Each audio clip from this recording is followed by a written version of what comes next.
This evening. Hope everybody's doing well. Come on in. We are wrapping up our study, and we have had to cut some weeks out because of travel, and we got started a little bit late. So I had to be choosy with what we cut out. If you go back to the beginning of our study, we had 13 subjects that we were going to cover. And we can't get to all of them. Actually, I think I had down 12 subjects, and we can't get to all of them. So I would encourage you to continue studying on your own in the book of Proverbs. It's a great study. Last week, we talked about riches, and so I decided to change things around, and tonight we are going to talk about work ethic, because they go hand in hand, riches and work ethic. The book of Proverbs talks a lot about work ethic, a lot about laziness, as does all wisdom literature. There's a lot to be said about it in the New Testament. We're going to be trying to keep it in Proverbs. We'll go to the New Testament a few times, but we'll try to keep everything pretty much in Proverbs this evening. All right, so first we're going to consider tonight the nature of laziness, okay? So we're going to start out with the nature of laziness. And let me tell you, I do not own a business. I'm not a business owner. But I feel for all those who do own businesses or do have to be in charge of people that are of the younger generations. But you know what? I say this to the kids all the time. I am not like you. I am different. I'm a millennial. I'm not Gen Z. Do not accuse me of such wickedness. But it's getting worse and worse in the workplace to find reliable people who are willing to work. I think about some of the stories I heard growing up of my ancestors. My great-grandfather passed away. I think he was 96. And at 91 years old, he helped my dad lay brick for a building at 91. My grandfather got his first job. I think he said he was 12 or 13 and moved out when he was 14. And started working on his own. And so those were different times and different people. And today people are like, even the ones that do work, they don't want to work anywhere other than their home, or, they don't want to work very often. So we're going to talk about work ethic, see what the Bible has to say about it. So first, let's consider the nature of laziness. Number one, let's go to Proverbs chapter 10 and verse number 26. Proverbs chapter 10 and verse number 26. Like vinegar to the teeth and smoke to the eyes, so is the sluggard to those who send him. So if you expect someone to do something for you, those who are lazy or sluggards are like vinegar to the teeth. Okay, I enjoy vinegar occasionally, but if you're not looking forward to it, if you're not prepared for it, it's not going to be pleasant. It's sour, right? And then smoke to the eyes. That's something I don't think anybody enjoys, is having smoke in your eyes, right? But anyway, the point is that those who are lazy or sluggards, they're put into this category of untrustworthy. That's something to be said about people. If you find somebody that you trust doing a job, that if you ask, person A to do this, this, and this, they're going to get it done. That's positive. But the slugger or the lazy is someone who is opposite of that. All right, number two, they live an unfulfilling life. And I'll tell you what we mean. Let's go to Proverbs chapter 13. Let's take a look at verse number 4. The soul of the sluggard craves and gets nothing, while the soul of the diligent is richly supplied. Do you guys remember, what is the kid's story? Is it the little red hen? Is that what I'm thinking of? You know what I'm talking about? The little red hen, and the hen was saying, hey, could you help me plant this corn? And all the friends said, no, not today, no. But then when they got hungry, they go to the little red hen and they say, hey, you should share your corn. Nah, not so fast. Let's read that again. The soul of the sluggard craves. A lot of people want to be successful financially. They want to be successful in their endeavors, whether it be business or whatever it may be. But they get nothing. Why? Because, first part of the verse, they're sluggards. While the soul of the diligent is richly supplied. Also look with me at verse 25 and 26 of chapter 21. Proverbs chapter 21, verses 25 through 26. The desire of the sluggard kills him, for his hands refuse to labor. All day long he craves and craves, but the righteous gives and does not hold back. Okay, so in this case you have the same scenario. Someone who's craving something, but they don't have the work ethic, they don't have the motivation to actually go out there and do it. Right? If you know people that are into business and they are very successful, they're doers. They don't just sit on their words, they get up and get it done, right? But that is not a characteristic of the lazy. Let's go out to Proverbs chapter 24. Laziness is something that will spill over into other parts of your life, unfortunately. Proverbs 24, start with me in verse number 30. Proverbs 24 and verse number 30 to start going through verse 34. I passed by the field of a sluggard, by the vineyard of a man lacking sense. Behold, it was overgrown with thorns.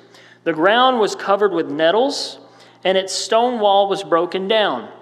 Then I considered it, and I looked, and I received instruction. And this, verse 33 following, is a quotation from other Proverbs. A little sleep, a little slumber, a little folding of the hands to rest, and poverty will come upon you like a robber, and want like an armed man. So basically, you have the sluggard here, and the laziness has spilt over into his life, where you can pass by his yard, you can see how he lives, and he lives a lazy lifestyle. Now, that being said, please don't drive by my yard, because right now it's winter and I'm not cutting my grass. But that being said, you can tell when someone is they don't have a good work ethic, and you don't have to be their boss to be able to tell that. And, that's an unfortunate trait that comes with the territory. So if you want to live a sluggard life or a lazy life, it will be noticeable. And then finally, laziness looks for excuses. And I love this point. Let's go to Proverbs chapter 26, verses 13 through 16. Proverbs 26, verses 13 through 16. The sluggard says, "There is a lion in the road. There's a lion in the streets. As the door turns on its hinges, so does the sluggard on his bed. The sluggard buries his hand in the dish. It wears him out." I love the ESV there. It wears him out to bring it up to his mouth. The sluggard is wiser in his own eyes than 7 men who can answer sensibly. The first part of this, the sluggard says there's a lion in the road, there's a lion in the streets. What is that? That's a good old-fashioned excuse. Okay? Why can't I would go do A, B, and C. I would go out and I would try to, make a living for my family, but what if there's something dangerous outside? It's a lot safer in my house with this nice bowl of food. But it wears him out to even lift his hand to his mouth. Now, all throughout the Proverbs, we've got to remember the context in which this is written. Right? This is a hunting-gathering type of society, from farm to table, whatever you want to call it. In those days and times, everybody didn't buy everything from a market. A lot of stuff, you had to grow it. In the South, a lot of people still, grow a lot for their own selves, A lot of people here have gardens. That's how they lived. He's not going to go out. There might be a lion out there. It's a lot safer to just sit around and do nothing. That's just a good old-fashioned excuse. And that is not going to get you anywhere. And in this case, it's pretty glaring, his laziness. Yes, ma'am. For laziness, the other thing that I made a note of was procrastination. People who just put things off and put things off until the last. And then they go, oh, I don't have enough time to do this. Mm-hmm. And it's like you've had all this time. Mm-hmm. I procrastinate myself a lot, but I do tend to, do it quick enough and enough time. But a lot of people don't, and procrastination is a terrible. Yeah, there's a few little things I would like to say about that, but her point was procrastination is a form of laziness. When I first went to school, when you go to, I don't know how much you know about preaching school or about Memphis or what Josh has told you through the years, but Memphis is pretty intense. They nickname it the Military School of Preaching, the MSOP. It's very intense. For 2 years, you basically don't leave a fluorescent room, and it's just man, it's very mind-numbing at times because of the amount of work that you have. And I can remember the first couple weeks I was there, we had a class, and we had one teacher that handed out to-do list, just blank pieces of paper with numbers on the side. And he said, what I want you to do before this class is over, I want you to go down through there and mark off write down everything you have to do in its importance. See if that helps. And it did. It helped tremendously because it kind of dealt with procrastination. And one of the things he always used to say is if you wash the dishes every day, they don't pile up. And I thought that was pretty wise. He also made me mad one time, and I might tell you about that, but not right now.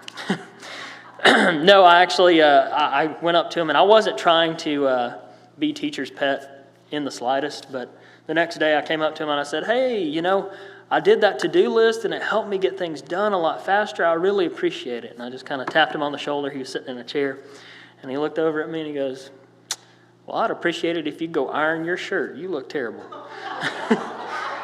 And I was like, okay, noted. You don't like me. That's all right. Let's keep on rolling. But anyway, the point is that if you wash the dishes every day, they don't pile up. And here in the case of the man in Proverbs 26, he's looking for any excuse. He's grasping at straws saying, I would be productive, but there's just so much that could go wrong. There's so much that could go wrong. And, on a secular note, that's how a lot of people don't have great ideas, and they don't start businesses, and they don't put themselves out there. I'll tell you this story. I've had the best invention for probably 11 or 12 years. I've had it written down. And the other day, somebody sent me a video of my invention from Instagram, and I was like, man, that was my invention. I was going to do something with that eventually, but somebody else, of course, got to it before me, because there's a lion outside. I don't need to go out there. Let's go to Proverbs chapter 22, and let's look at verse number 13 real quick before we move off of this point. Proverbs 22, verse number 14, the sluggard says again, there's a lion outside. I shall be killed in the streets. Better not go outside. Better stay inside where it's nice and safe, and there's my couch. All right, any questions, comments on the nature of the lazy or nature of laziness? Okay, now let's look at the fate of laziness. All right, number one, he is likened to a great waster. Let's go to Proverbs chapter 18 and verse number 9. Proverbs chapter 18 and verse number 9. Whoever is slack in his work is a brother to him who destroys. Some versions are going to say a great waster there. I like the term great waster because it implies you're wasting something of value. Now, in this case, I would suggest that the thing that you're wasting is time. You're wasting your time and you're wasting other people's time. We could get a lot more done if we just got up and did it, and we would have time to rest if you were active in getting your task done. But the one who is slack in his work is like a brother of those who are destroyers or wasters, and I think it means in this case, in this context, of time. So that's one fate of the wicked or fate of the lazy. Number two, and this is the most obvious one, is going to be poverty. Let's go to Proverbs chapter 6. Proverbs chapter 6, and we are going to read 9 through 11, but we might back up a little bit earlier on in this chapter as we go. Proverbs chapter 6, verses 9 through 11. How long will you lie there, O sluggard? When will you arise from your sleep? A little sleep, a little slumber, a little folding of hands for rest. And poverty will come upon you like a robber, and want like an armed man. Okay, we already read that quote once more. But the point is that verse 11, poverty will come upon you if you are lazy, right? I know I've talked about it before here and there.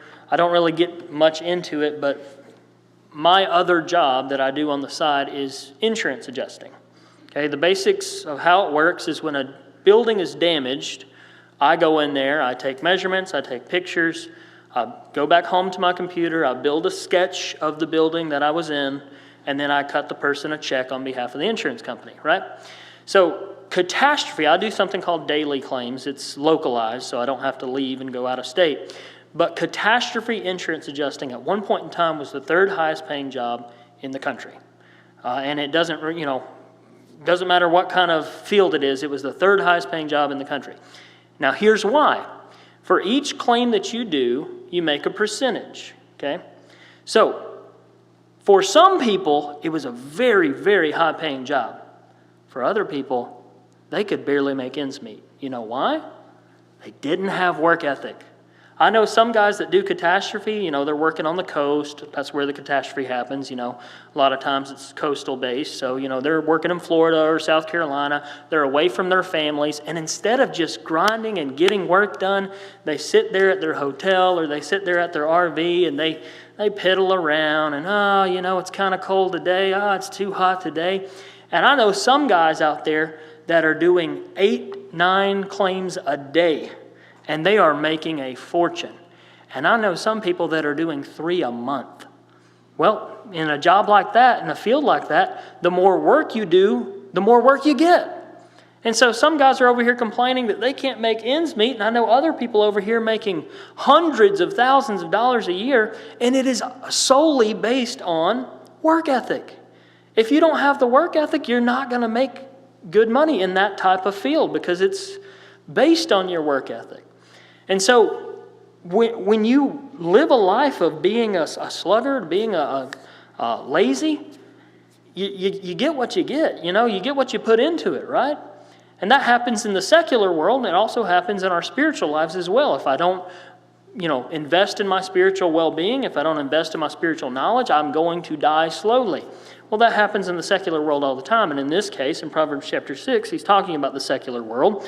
And he says, poverty will come upon you.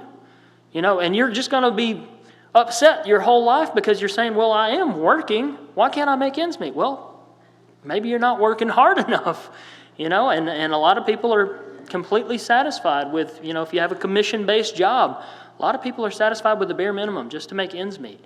And they don't have the drive to get up and to put in the hard hours and to stay up late and to work, weekends, and they don't really want to do that. And so they don't go far in their secular financials. Yes, sir. Yeah. That's a good point. If you want something done, give it to a busy person. They'll find a way to get it done. And that's the funny thing about it is the most successful people I know in the insurance business, they're crazy busy. But you know what? Like you said, they're going to get it done. They will get it done. Another thing with that type of job is you're supposed to have a 30-day turnaround. A claim's not supposed to be open more than 30 days. And a lot of guys will wait till day 28 to start working on it. And then some guys are in and out, they want it gone as soon as they get it, they want it done the next day. And it's just a mindset. It's how you carry yourself. Again, from a business perspective, going back to what the last page we looked at, laziness will spill over into your life and it'll be seen throughout your life. And from an insurance perspective, a lot of people, they want to know you as a person. You have to take a lot of courses on ethics to do insurance. They want to know that you are a put-together person, that you are not a sluggard, that you're not lazy, because they want to know they have a good employee. But anyway, I find it interesting that this is common sense to us, right? But it was written down in Proverbs chapter 6.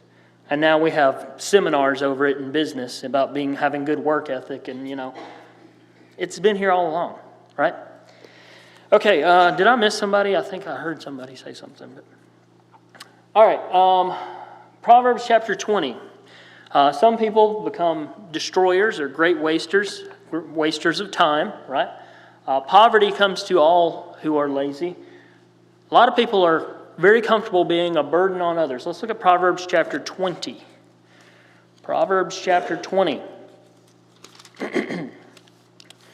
Look at verse number 4. This kind of goes along with that children's story that we were just talking about. The sluggard does not plow in the autumn. He will seek at harvest and have nothing. So again, buzzer beater, last second. What do I need to get me through the winter? Putting this back into its context of when it was written, you got to be proactive when it's growing season. You can't just go to Walmart or Target. I was just talking with Jamie about this the other day. We went to Bert Purdy's house the other day and for Sparks, and we had some wonderful guacamole. And I love guacamole. And I was sitting there thinking about it. It's like, yeah, we're having guacamole for dinner, and We'll have different cuisines all the time. It's like 200 years ago, we couldn't just get fresh avocados in December.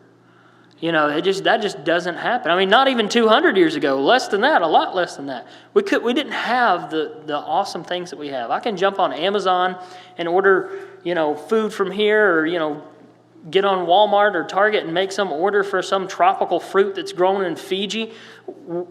This is new to us, right, as a society. Back then, you got what you canned, what you stored up, right? I don't know if any of you guys can. My grandparents grew up canning. And I grew up spending many summers sitting down watching Andy Griffith cracking beans. And I don't want to crack beans anymore. I'm not saying that. That was stringing beans. That was just a fun way to spend your summers. All my friends are at the beach or whatever, and I'm just, peeling beans with my grandparents. But you know what? That's how a lot of people lived for all of humanity. What you had is what you stored up. When it came time for the winter to come around, you didn't have the ability to just go down to the store and buy a bunch more of it. Not to mention things like famine and stuff like that. We read a lot about that in Genesis. But the point I'm trying to make is that those who are in a habit of being lazy, those who are saying, well, I would go out and plant, but there's a lion in the streets. There could be dangers out there, so I'm just going to sit back. They're very comfortable with being a burden on others, and that is no way to shape your life. There is no point in the Bible where that seems biblical. Okay, now I want to make a distinction. Are we to help those that are in need, actual need? Yes. Those who cannot work, those who are, we talk about the widows indeed in the New Testament, how you're supposed to care for them. Acts chapter 2, I think it's a verse we went to Sunday. The first century church was selling their possessions and giving to those as they had need. But in this case, we're not talking about somebody who can't work. We're talking about someone who chooses not to work and where they are in the world. It reminds me of growing up.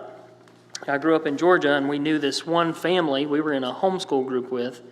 The father, he had a job at a factory, and everybody knew him.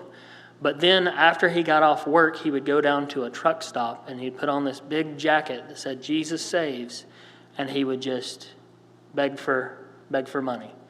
It's like, man, I don't know how much you're making, but in our area, it wasn't a high traffic area. You could probably make a lot more if you just got another job. I mean, if you're really hard up for money, you could probably go get another job. I know you have the ability to work, but some people, they're fine with just kind of, thriving off of others. So parents, what I'm trying to tell you is kick your kids out of the house. Don't let them. No, I'm just kidding. No, I'm just kidding. But the point is that you need to have a good work ethic. It is good for you. It's beneficial. Yes, sir. Avery? Oh, hang on. Mark had his hand up. These verses show others, though, that we are not to enable those people. If they're a sluggard, we're not to help them stay a sluggard. Right. Right. And in the New Testament, it talks about a man who doesn't provide for his own. At some point, you got to take care of yourself. And then if you have a family, of course, take care of them as well. There's a big difference in helping those who are in a temporary need or cannot work or something like that. But this idea that Jesus was a Marxist, that Jesus was, some hybrid communist where everybody should just, everybody should just share everything you have, that's not biblical. In fact, we talked about that, I don't know, it's been a year and a half ago. We had a class on modern doctrines, and we talked about Marxism. We talked about a bunch of different isms, right? Jesus was not a Marxist. Jesus was not a communist, okay? The Bible teaches that we ought to work. Yes, sir. One reason it's so important, the work ethic, especially in the Old Testament, what's he preparing mankind for? As a Christian, if you're lazy, what's that going to equal for the church? No growth, not helping people, and we might not all be able to help with money, but you can help in a lot of ways in the church. But if you're a lazy person, you're going to be lazy in the church, you're going to be lazy in everything you do. So, God's trying to pave the way for the church to be workers. That's what we have to do. And if you get to a lazy church, a lot of times they're dying. Yeah, that's a great point. Wasn't it Jesus that said that the harvest is plentiful, but the laborers are few? And it's unfortunate, but, in the church, in the spiritual context of this, seems like, 5% of the people do 95% of the work, and 95% of the people don't do any work. And so, yes, of course, that's preparing for the spiritual application of you need to be active. Jesus turned the keys over, essentially, to 12 people and said, make it grow, and they had to just do it, and that's you think about how many people had been converted, in the first century, and that all started with a small group of people, and he just told them to get out there and do it. Well, what if Paul didn't feel like it? What if, Silas didn't feel like it? What if Barnabas didn't feel like it? What if the apostles didn't feel like it? What if they just kicked their feet up and Paul said, well, I think John will take care of most of it. And, there was a big dependency on their work ethic to spread the borders of the kingdom, both the apostles and those who came after the apostles. So we are supposed to copy that outline and live our lives accordingly in the spiritual context, and of course also in our lives, because what happens in our workplace spills over into our lives. Our work ethic spills over into the rest of our lives. So really great comments. Also going back to what Mark said about enabling, that's so important because a lot of people think they're helping, but eventually it leads to enabling. And this is not a political discussion in the slightest, but what we saw during COVID when everybody was getting all these government, help, financial help. A lot of people it was really helping, and that's great. A lot of people were buying hoverboards, and that's not something people needed, right? So a lot of times if you even try to help somebody, it kind of produces that attitude of enabling, or like, hey, well, maybe I have extra income, I can go waste it. So a lot of people were wasteful with that. So I think that's a really good point.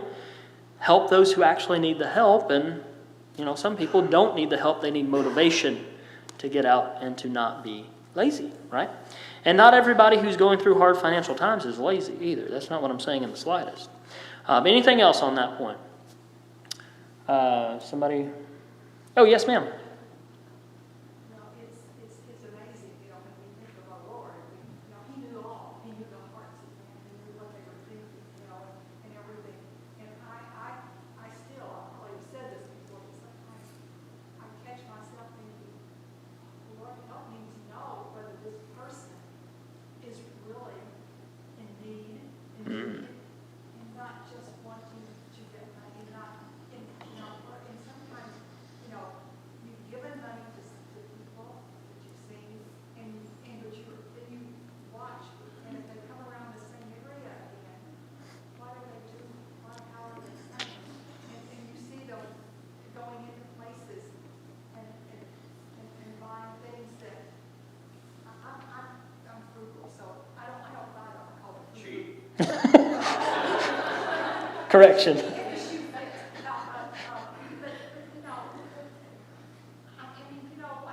you want to give, but you want to, and you have to sometimes watch.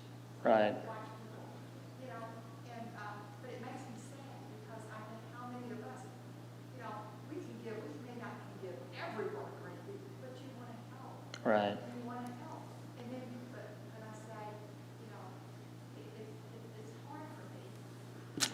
I just love it. Yeah, no, I totally understand. Who really is not wanting to work, who's wasting their time and standing out on the corner and not really trying to do that. Right.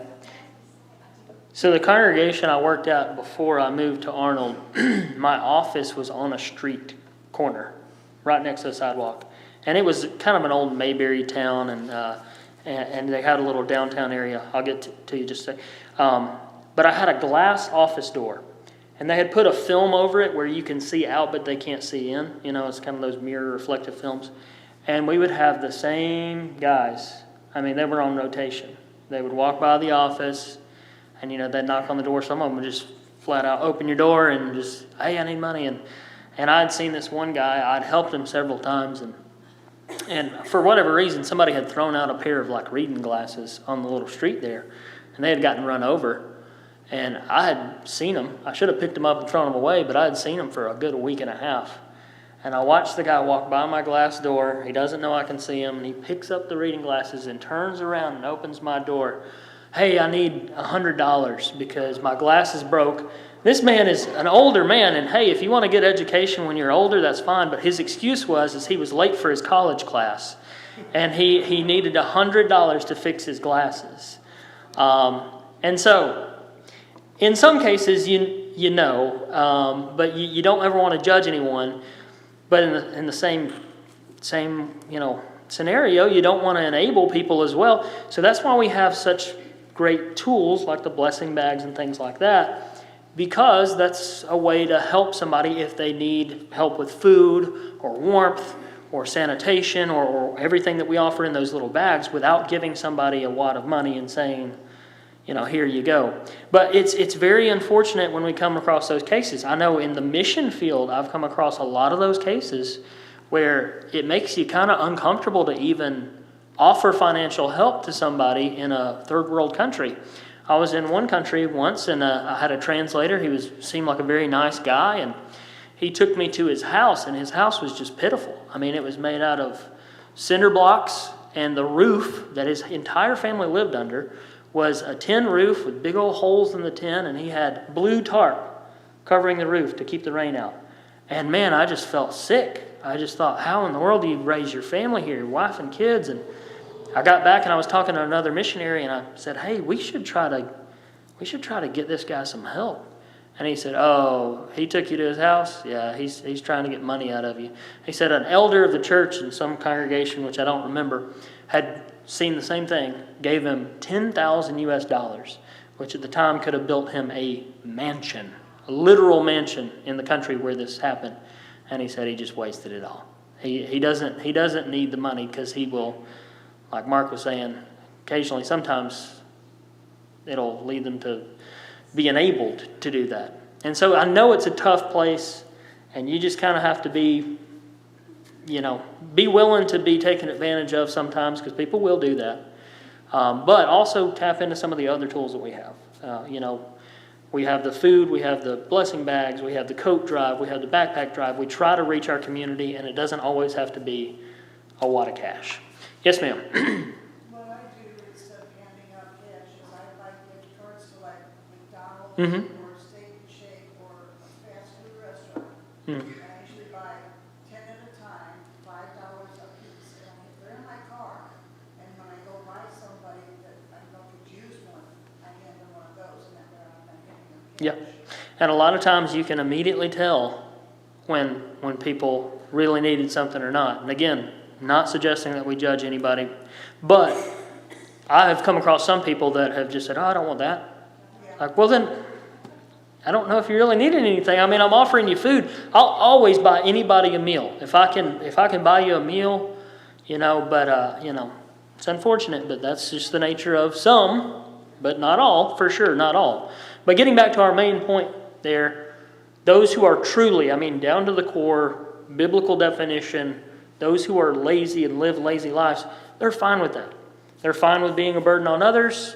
It doesn't bother them at all. They're fine with not working. After all, there's lions outside, folks. We don't need to stay outside because, Yes, sir. The principle we apply, correct me if I'm stretching this, but 1 John 4:1, not talking about that, but it says, beloved, do not believe every spirit, but test the spirits to see whether they are from God. For many false prophets have gone in this world. It's okay to use some discernment. I think there's a principle we can apply there to spiritual and physical discernment. That's not judging, right? Right. That's testing. Right. I just kind of meant by judging, I meant like, you see a guy on the street corner and you immediately say, he's, because you... Like Karen was saying, you help somebody, you help, and eventually, you use your gut. Yeah, right. It kind of goes back to how many Southern phrases were rooted in biblical principles, right? Fool me once, shame on me. Shame on you. Fool me twice, shame on me. Right? And then fool me 3 times, can't be fooled again. All right. Number next.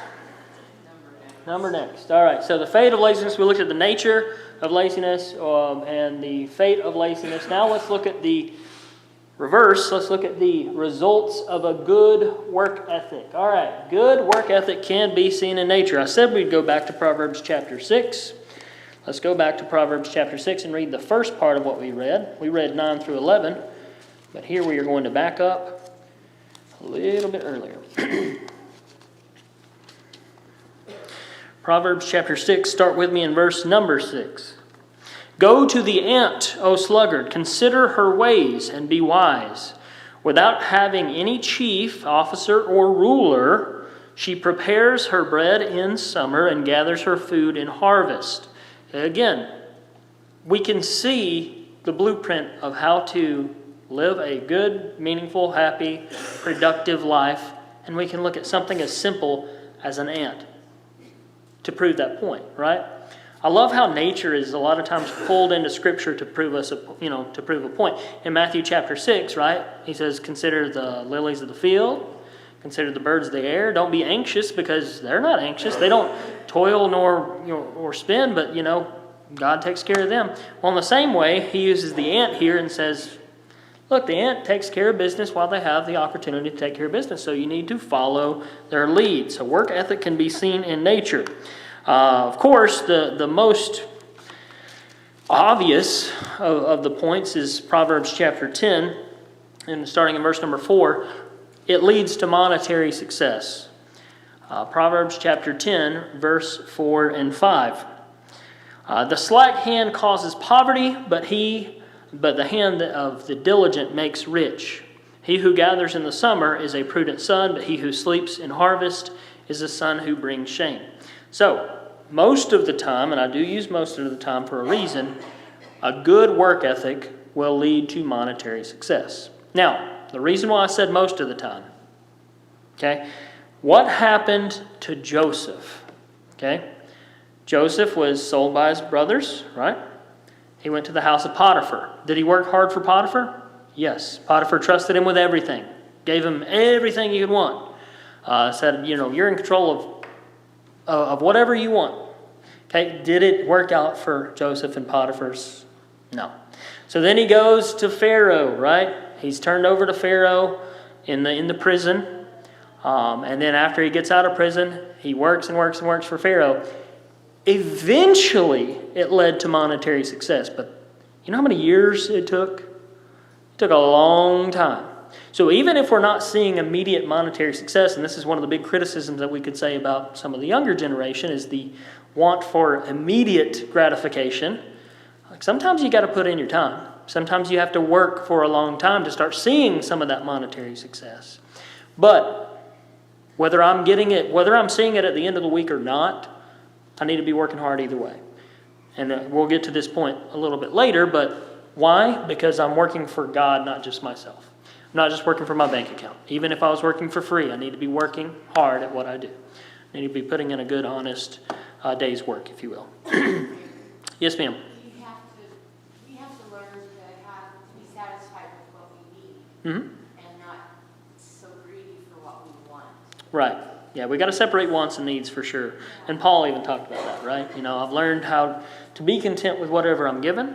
And I think 2 Peter talks a lot about this when he's talking about working for those who are unjust bosses, right?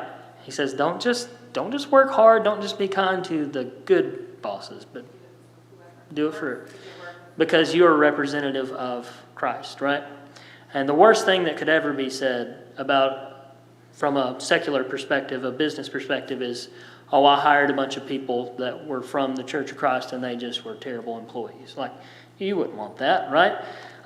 So that being said, it should lead to monetary success, even if that takes a long little while to see, because we know Joseph did not see it immediately. All right. Eventually it leads to an easier life, not just for financial reasons, but again, because it carries over into every part of your life. Okay, Proverbs 15 and verse number 19. The way of the sluggard is like a hedge of thorns. Okay, but the path of the upright is a level highway. So it's a lot easier to travel through down a highway, than through some horn bushes, right?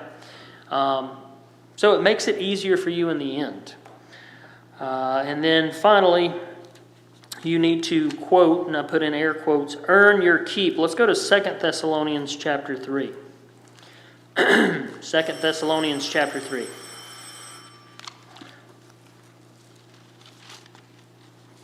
Start with me in verse 10, and we'll go down through verse 12. 2 Thessalonians 3, 10 through 12. For even when we were with you, we would give you this command. If anyone is not willing to work, let him not eat.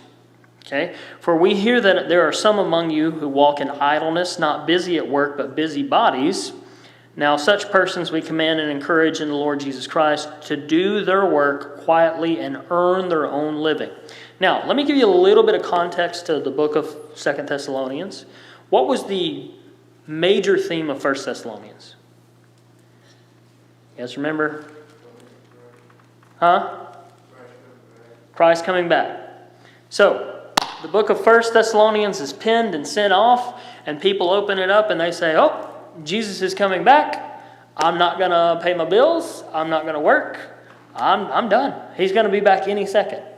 And 2 Thessalonians is a response to that, saying, well, we don't know when he's coming back. I just said he's coming back, and that's a guarantee, but we haven't given you a timeline. We didn't say he's coming back next week. And he closes the letter out by saying, you still got to work.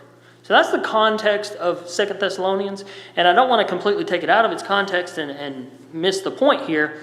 This is not necessarily a text on just work ethic. He's talking about a greater theme that's carried over from 1 Thessalonians. But the verses still read the same. You need to work. Okay, you need to work, earn your own living. Paul uses the example saying, hey, look, I worked and earned my own living. We didn't, try to steal bread from anybody. We didn't try to take advantage of anybody. Remember, Paul was a tent maker when he was out preaching and teaching the gospel. So earn your keep, right? So that is what we have this evening. Any questions, comments, interjections, or rebuttals? Yes, sir. Sluggard? I think it means if you don't get off the couch and stop being lazy, I'm going to slug you. I don't know. Maybe a slug. I should have looked up the etymology of the word. I do not know. Sluggard. Louisville, I think. Louisville sluggard. I got dad jokes for days. Speaking of dad jokes, the funniest thing happened. I went to the gym this week, and before I went to the gym, I grabbed a towel out of our towel rack, and I get to the gym, I work out, I go into the locker room, I'm about to, hit the sauna and hit the shower, and I get my towel out of my bag, and it has a hood with a big lion on it, and it says Teddy over the head. But it happens. It happens. And I wore it happily. Well, again, we have just a few more lessons. In fact, we have one more, and then our study is over. I've really enjoyed it. We'll close it out next week on Christmas. Oh, I do have the first. It doesn't end in December. We have 2 more lessons. So, hey, there we go. Maybe we'll get to some of these topics that we were going to have to skip. So we have 2 more. But, hey, look, next week is Christmas. I know a lot of you are going to be traveling next Wednesday. We're not going to be here on Sunday, so I hope you have a really good holiday. And I hope you have safe travels. And we will see you back in a couple days. So thank you.